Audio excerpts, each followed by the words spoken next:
your favorite shopping destination, Value Zone Hypermart. ఇప్పుడు మన అమీర్పేట్ లో పిల్లర్ నంబర్ 1081 వద్ద. ఏమిటి పిన్ని, ఏమిటి గొడవ? లేదురా, ఈ మధ్య ఎవరికి సినిమా పరిజ్ఞానమే ఉండటం లేదు. అదే నాకు చాలా బాధగా ఉంది. ఇదిగో లోపలికి వెళ్ళటానికి వీల్లేదు. ఇక్కడే పడి ఉంటానే. నాగయ్య గారు హీరోగా ఉన్నప్పుడు మా అమ్మ, రామారావు గారు హీరోగా ఉన్నప్పుడు మా అమ్మ ఎన్నో తెలుగు చలనచిత్ర పాఠ్యగ్రంథాలు రాశారు. నేను ఇప్పుడు ఒకటి అలాంటిదే రాద్దాం అనుకుంటున్నాను. ఎవరు పట్టించుకోవటం లేదురా. పిన్ని, నువ్వు ఎవరిని ఏం అడగకూడదు. అడిగితే నీకు తెలిసిన విషయాలు వాళ్ళు ముందే తెలుసుకొని నీకంటే ముందే వాళ్ళు బుక్ రాసేస్తారు. అందుకని నీలోనే ఉంచుకో. నీకు ఒకటి తెలుసా, నీ బుక్ కవర్ పేజ్ బొమ్మ బాపు గారి చేతి వేస్తున్నాను. ఫ్రంట్ పేజ్ ఏమిటో తెలుసా? ఏమిటి? రమ్ పమ్. చాలా బాగుందిరా. బ్యాక్ పేజ్ మీద సుత్తి కూడా వేయించు, రాంగ్ ముదిరిపోతుంది. మీరు ఊరుకోండి. నా బాబే, నువ్వు ఒక్కడవేరా నన్ను అర్థం చేసుకున్న వాడివి. ఇంకెప్పుడు ఎవరిని ఏమి అడగను, మిమ్మల్ని తప్ప. ఒరే, అంతా బాగానే మేనేజ్ చేసావురా, కానీ నన్ను మాత్రం బతికించలేకపోయావు. మీ పిన్ని. బాబాయ్, పిన్ని ముందు నువ్వేమన్నాను, పిన్ని వెళ్ళాకన్నావా? నేను ఊరుకోను. ఓహో, నువ్వు దాని పార్టీ. అవును, పిన్నంటే ఎవరనుకున్నావు? మా అమ్మ. ఒరే, ఇది ఏనాటి బంధంరా. 15 సంవత్సరాల క్రితం మీరెవరో మేమెవరో అనుకోకుండా నాకు దొరికారు. ఈ 15 సంవత్సరాల్లో మేము మీకే ఆప్యాతలు కురిపించామో తెలియదు, కానీ మీరు మా కన్నబిడ్డల కంటే ఎక్కువైపోయారా. అది మా అదృష్టం బాబాయ్. నువ్వు లేకపోతే మేమేమైపోదు. చూడమ్మా, రిటైర్డ్ స్టేషన్ మాస్టర్ గా చెప్తున్నాను, పచ్చ జెండాకి పరిగెత్తే రైలుకి బంధుత్వం ఉండక్కర్లేదురా. పచ్చ జెండా ఊగిందంటే రైలు పరిగెత్తి తీరాలే, దాని డ్యూటీ. రైలు పరిగెత్తే ముందు పచ్చ జెండా ఊగాలే, దాని బాధ్యత. మన బంధుత్వాలు కూడా అంతేరా. అయ్యో, టైం అయింది బాబాయ్. నువ్వు ముందు సరిగ్గా నిలబడు, ఇప్పుడు బయలు. ఓకే, నువ్వు రామ్మా. త్వరగా వచ్చేయండి. అలాగే బాబాయ్. 1969లో నా కర్మకాయలు నిన్ను పెళ్లి చేసుకున్నాను. ఎక్కడికెళ్తారు? ఉంటే చంపేస్తాను. అమ్మా, పేపర్.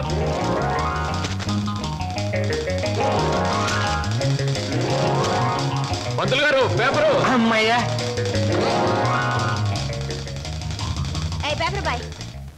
నన్నే?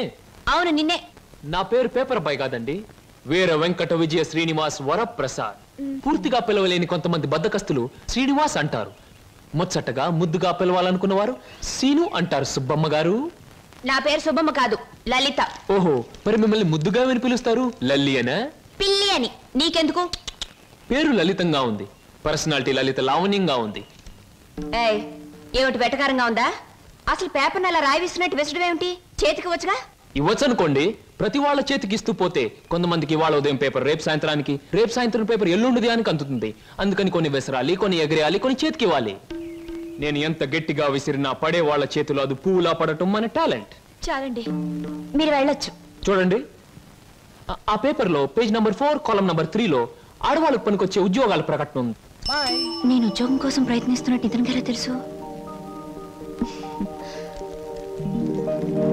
ఏమేం మరదలా, ఆ పేపరు నీకు ముందే తెలుసా? ఏంటే రోడ్డు మీద పరాయివాడితో పరాసుకెళ్ళటే చెప్పా. పరాయివాడు కాదు, అతను నా బాయ్ ఫ్రెండ్. ఏటే బాయ్ ఫ్రెండా?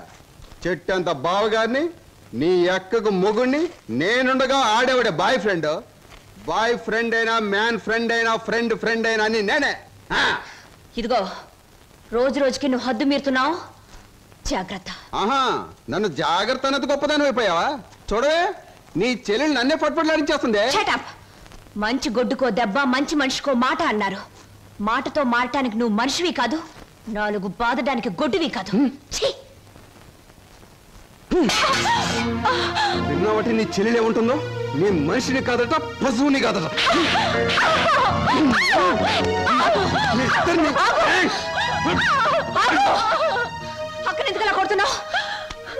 ముద్దుల మరదలు కొడితే నలిగిపోద్దని మళ్ళేనో నేను మనిషిని కాదు, పశువుని కాదా? నేను బ్రతిమాలుతున్నాను, అక్కడేం చేయకు. చిచి, నువ్వు ఇతన్ని బ్రతిమలాడటం కంటే నేను తన్నులు తినటమేనయ్యో. ఈ దుర్మార్గుడికి ఇది అలవాటేగా. ఊరుకోక. ఓసస్, మీ అక్క చెల్లెల పరామర్శ చాలుగానే మీ ఇద్దరితో వాదించి వాదించి నా ఒళ్ళు చీదర కొట్టింది. స్నానానికి నీళ్ళు పెట్టండి. ఊరుకోక. ఇది రోజు ఉండే బాగోతమే కదమ్మా. ఎలాగో ఇన్నాళ్ళు హాస్టల్లో ఉండి చదువుకున్నావు. ఉద్యోగం దొరికే వరకు కూడా ఆ హాస్టల్లోనే ఉన్నా బాగుండేది. సరే, తొందరగా బయలుదేరు, నీకు ఇంటర్వ్యూకి టైం అవుతుంది. ఈసారైనా ఉద్యోగం వస్తే ఆ 7 కొండల వాడి దగ్గరికి నడిచొస్తానని మొక్కుకున్నాను.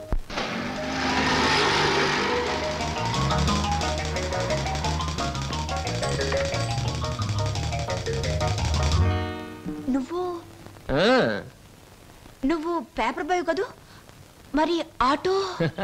ఏమిటండి అలా ఆశ్చర్యపోతారు? చూడండి, జీవితం గడియారం లాంటిది. 1 నుంచి 12 వరకు నడిచే ముళ్ళు ఒక్కో చోట ఒక టైం నుంచి పెడతాయి. అలాగే నేను గడియారంలో ముళ్ళు లాంటి వాడిని. జీవితంతో పోటీ పడి తిరుగుతూనే ఉంటాను, గెలుస్తూనే ఉంటాను. పదండి పదండి. నువ్వెక్కడికి? ఎక్స్క్యూజ్ మీ, నేను ఇంటర్వ్యూకేనండి. నువ్వు ఇంటర్వ్యూకా? నేను బిఏ పాస్ అయినండి. ఆశ్చర్యపోకండి, ఇంటర్వ్యూ అయ్యాక తీరిగ్గా కూర్చొని ఏ కూల్ డ్రింక్ తాగుతూ ఆశ్చర్యపోతారు కానీ. Okay, yes, sit down. మీ అందరికీ ఒకే ఒక ప్రశ్న వేస్తాను, దానికి మీరు సమాధానం చెప్పాలి. నాకు నచ్చిన సమాధానం చెప్పిన వాళ్ళకి అపాయింట్మెంట్ ఆర్డర్ వస్తుంది. ఓకే? Okay okay sir. ఏమనుకుంటావమ్మా? ఏమున్నాయి? తట్టలుగా బేల్పూరి, థాయ్పూరి, సేవ్పూరి, పాన్పూరి ఉండాది, గిన్నెలుగా ఇడ్లీ దోశ ఉండాది, ఆంకలుగా పెసరట్టు ఉండాది, డ్రమ్ములుగా కాంపి టీ ఉండాది, బకెట్లుగా సాంబార్ ఉండాది. చేతులు వేస్తామా కాలు కొంటది, నోట్లో వేస్తామా చల్లగా ఉంటది, కడుపులో వేస్తామా అడుక్కుంటది. ఏమడుకుంటా అడుకోమా, లోపల ప్లేట్ కడుకోవాలా? రే నోరు మీద. వీడు మద్రాస్కి ఆంధ్రాకి మధ్య బార్డర్లో పుట్టాడండి. అందుకే వీడి భాష అటు ఇటు కాకుండా అయిపోయింది. ఈ టైంలో వీరికి కావాల్సింది కూల్ డ్రింక్. నా డ్యూటీ అయిపోయింది, నాకు కూడా కూల్ డ్రింక్ పట్టుకురా పో.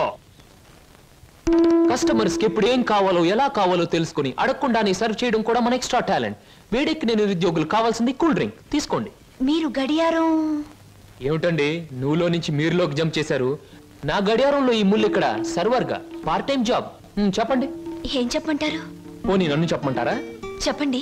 మీకు అక్కగారు ఉన్నారు, చాలా మంచివారు. మీకు బావగారు ఉన్నారు, చాలా మంచివారు కారు. మీరు చదువు పూర్తి చేసుకుని ఉద్యోగం కోసం కాళ్ళు అడిగేలా తిరుగుతున్నారు. am I right? ఎవరో చెప్పకుండా మీకు ఇన్ని వివరాలు ఎలా తెలుస్తాయండి? తెలుసుకోవాలనుకున్న విషయం తెలుసుకోవాలనుకున్న టైంకి కరెక్ట్ గా తెలుసుకోవడం మన టాలెంట్. మీకు ఉద్యోగం కావాలి అంతేగా? అదేదో కూల్ డ్రింక్ ఇచ్చినంత సులువుగా చెప్తారేమిటి? అవునండి, నేను అబద్ధం చెప్పడం లేదు, నిజమే చెప్తున్నాను. Is it? ఎస్, మీరు నిజంగానే ఉద్యోగం చేయాలనుకుంటే ఇదిగో నా విజిటింగ్ కార్డ్. ఇదేమిటి? ఇది విజిటింగ్ కార్డా? విజిటింగ్ కార్డ్ ఎలా ఉన్నది అన్నది కాదు ప్రశ్న, అసలు అక్కడ ఉద్యోగం ఉన్నదా లేదా అన్నది ఆన్సర్. మీరు కరెక్ట్ గా 6 గంటలు అక్కడ రండి. If you want cool drink తీసుకోండి, బిల్ నేను పే చేస్తాను.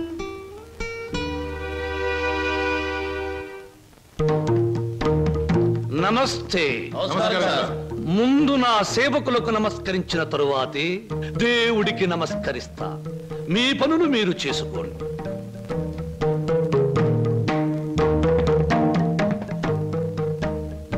పరమేశ్వరా, నా ఈ 5 నక్షత్రాల హోటల్లో తింటున్నారు, తాగుతున్నారు, తిరుగుతూ ఉన్నారు, ఈతలు కొడుతున్నారు, గెంతుతూ ఉన్నారు.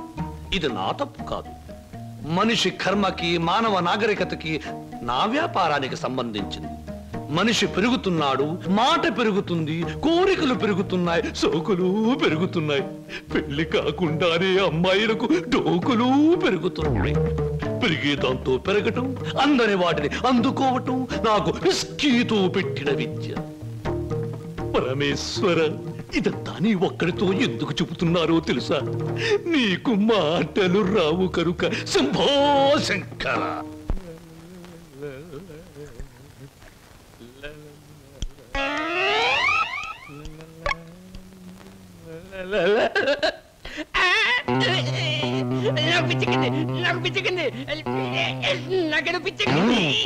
Good morning sir.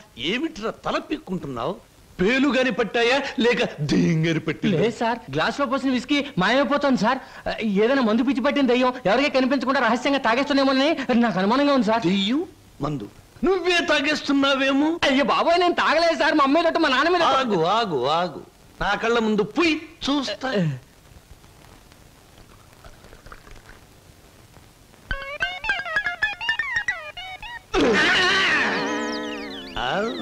నాకు తెలుసురా నువ్వని. ఒరేయ్, నీకు నెల నెలా జీతం ఇస్తున్నాను, సుందరాంగుల్ని తీసుకొచ్చినందుకు సుంకం ఇస్తున్నాను, అబద్ధాలు ఆడినందుకు కమిషన్ ఇస్తున్నాను. ఇంత చేసినా నువ్వు బారు మీద పడి పీపాలు తాగడం న్యాయమట్రా? నేను దాటలేదండి. ఆ బ్రాంతియే నన్ను రారా నాన్న నన్ను తాగు అంటుంది, తాగుతున్నాను. ఒరే నిశాచరా, ఏం సమాచారా? పురుగుల మందు పిలుస్తోంది, ఎండ్రిని పిలుస్తోంది, ఎలకల మందు పిలుస్తోంది, గేదె కుడితే పిలుస్తోంది. తాగతావా? ఇక నేను భరించలేను. అన్నమ్మా, నువ్వు మేచినా ఎంత బాధపడి ఉండేవాడిని కాదు. మీ సొమ్ము తిని బతుకుతున్నానా? మీ బ్రాంతి దాగి బతుకుతున్నానా? నా మేనగోరుడు మేనల్లుడు పేరు చెబితే ఆ సీతారాం బాబు నేను అడిగినంత డబ్బిస్తాడు. వెళ్ళిపోతా. ఊరికేరా, నువ్వు విడిపోతే నాకు ఉపశాంతి ఎలా ఉంటుంది? కాకపోతే నాకు ఉపశాంతి లేదే. శంభో శంకర. ఒరే నిశాచరా, ఏమి సమాచారం? నీ ఇష్టం వచ్చినంత తాగుతూ ఉండరా. మహాప్రసాదం.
Hi, welcome welcome.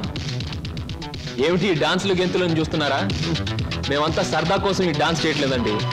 విరాట మహారాజు నర్తనశాల చూసేవాళ్లకు నాట్యమందిరంలా కనపడవచ్చు, కానీ అదే పాండవులకు ఆశ్రయం ఇచ్చింది, పాపాత్మునైన కీచకుడిని పతనం చేసింది. ఇది అంతేనండి, ఎంతో మంది నిరుద్యోగులకు ఆశ్రయం, నిరుత్సాహమైన కీచకుడి పతనం. అందుకే దీని పేరు నర్తనశాల అని పెట్టాం. మేమంతా చదువుకొని ఉద్యోగాలు రాక, బల్ల కింద లంచాలు ఇవ్వలేక, మంత్రి గారి రికమెండేషన్ తేలేక, నిరుత్సాహంతో చావలేక, దాన్నే ఉత్సాహంగా మార్చుకొని స్టేజ్ పర్ఫార్మెన్స్ ఇస్తూ ఆ ఆదాయాన్ని పంచుకుంటున్నాం. మీరు మా జాతి వాళ్ళే అని పసిగట్టి మిమ్మల్ని మా నర్తనశాలకు ఆహ్వానించాం. అంటే మీరు నాకు ఇస్తానన్న ఉద్యోగం ఇదా? అవునండి. మరి నాకు డాన్స్ రాదే? మా నర్తనశాలలో అడుగు పెట్టినప్పుడే మీకు సగం డాన్స్ వచ్చినట్టు. I'm the master, you are the student, we are the best. ఏమయ్యా సార్, ఈ రామాపురంలో భూములు అమ్మేస్తేనే బెటర్ అనుకుంటాను. మంచిది అనుకుంటే అలాగే చేయండి సార్. సార్, పొద్దుటి నుంచి అబ్బాయిగా నన్ను చంపేస్తున్నారండి. దేనికి? ఏదో ముఖ్యమైన విషయం మాట్లాడాలంట. అలాగే అడగమను. Good morning daddy. Good morning daddy. అది రే, మగవాడికి పెరిగితనం అసహ్యమైన లక్షణం. ఏమిటో చెప్పు. అది అదే డాడీ, ఫియట్ కార్ తీసుకెళ్తాను. అలాగే తీసుకెళ్ళు. అంతేనా? అంతేనా అంటే డాడీ, డ్రైవర్ లేకుండా వెళ్తాను. అమ్మయ్యా, ఎంతకాలానికి ఓ మంచి మాట విన్నానరా నీ నోటమట. ఈ మాత్రం చెప్పడానికి ఇంత భయం అయితే రేపొద్దున ఈ ఆస్తి ఫ్యాక్టరీలు ఎలా చూసుకుంటావురా? అప్పుడు చాలా ధైర్యం వచ్చేస్తుంది డాడీ. ఎందుకనో? అప్పుడు నువ్వు ఉండవుగా. అయ్య బాబోయ్, దండాలు దండాలు. ఫియట్ కార్లో వెళ్తున్నాను. ఎలాంటి బాబు? అయ్యా, ధర్మ ప్రభువులు, ధర్మ ప్రభువులు. ఏం నాగయ్య, పిల్లలు బాగున్నారా? తమ దయ వల్ల అంతా చల్లగా ఉన్నారు బాబు. చీరుగాడు పెద్ద ఇంజనీర్ చదువుతున్నాడండి. లక్ష్మి ఇంటర్ చదువుతాందండి. అన్ని ఫస్ట్ క్లాసులే. 15 రోజుల్లో ఏవో పరీక్షలు జరుగుతాయంట. కాత ఫీజు అది. దానికి అంత మొమ్మాట పడతావు ఏమిటయ్యా? ప్రతి నెలా పట్టుకెళ్తున్నావుగా. ఎంత కావాలి? 1747 రూపాయలు 52 పైసలండి. దారి ఖర్చులు తమదయ్యా. ఓ 2000 రూపాయలు ఇచ్చి పంపు. అయ్యా, మీది మనసు కాదండి, ఎన్నపోస. మీరు లేకపోతే ఆ పిల్లలు రోడ్లు అమ్మట అడుక్కు తినేవాళ్ళు. అది సరేగా నాగయ్య, ఇన్నేళ్ళైనా పిల్లల యోగక్షేమాలైతే నాకు చెబుతున్నావు గాని వాళ్ళని ఒక్కసారి కూడా చూపించలేదు. పిల్లల్ని ఒకసారి చూడాలనుంది. చూపిస్తానయ్యా, తప్పకుండా చూపిస్తాను. తమరు గర్వపడేలాగా చూపిస్తాను. ఈ చల్లన్నేళ్ళలో పెరిగిన 2 మొక్కలు సెటిల్ అయిన వెంటనే, అంటే వాళ్ళ చదువు పూర్తయిన వెంటనే మీకు చూపిస్తానయ్యా. పెళ్లి చేసుకుని ఇల్లు కట్టుకుని హాయిగా ఫియట్ నడపాలో. పెద్ద సొంతంగా ఫియట్ కార్ నడుపుకొచ్చినంత మాత్రాన్ని ఇన్ని కూని రాగాలు తీయక్కర్లేదు. అవును, మన పెళ్లి విషయం మీ నాన్నగారిని అడుగుతానని చెప్పావు, అడిగావా? అసలు ఆ విషయం అడుగుతానే వెళ్ళాను. పెళ్లి చేయి డాడీ అని బదులు ఫియటి డాడీ అని వచ్చింది. ఆయన ఇచ్చారు, నేను వచ్చాను. పెళ్లి కాకుండా కొడతావేంటి? బాగుండదు. ఇలా నీ మూతి నేను, నా మోహం నువ్వు చూసుకుంటూ కూర్చుంటే చూసే వాళ్ళందరికీ లోపం అవుతాం, లేకపోతే ముసలి వాళ్ళం అవుతాం. అసలు అడుగుతావులే. అది కాదు వారు, అసలు అడగడానికి నాకేం భయం లేదు. కానీ పెళ్లి మాట ఎత్తేసరికి ఒప్పుకుంటారో లేదో అని భయం వేసి నోట్లోంచి రకరకాల మాటలు వస్తున్నాయి, కానీ మన పెళ్లి మాట రావట్లేదు. నువ్వు ఎలాగూ అడగలేవు, నేను చెప్పేది విను. అలాగే. మా అన్నయ్య డాన్స్ ప్రోగ్రామ్ అవగానే చాలా హ్యాపీగా ఉంటాడు. ఆ, ఈ నెల 10వ తేదీన హోటల్ కోరమండలో మా అన్నయ్య డాన్స్ ప్రోగ్రామ్ ఉంది. నువ్వు ఆయన దగ్గరికి వెళ్ళి, ఏమండి మీ చెల్లెల్ని నేను ప్రేమించాను పెళ్లి చేసుకుంటాను అని అడగాలి. అది కాదు, మీ అన్నయ్య మంచి బాడీ బిల్డర్, వెయిట్ లిఫ్టర్ అని విన్నాను. నన్ను గాని కోడితే రేపు నువ్వు దెబ్బలు తగిలి హాస్పిటల్లో పడుంటావు కదా, అప్పుడు నేను చూడటానికి వస్తాడు, అప్పుడు అడుగు. డాన్స్ ప్రోగ్రామ్ అయిన తర్వాత అడగడం బెటర్. God is there.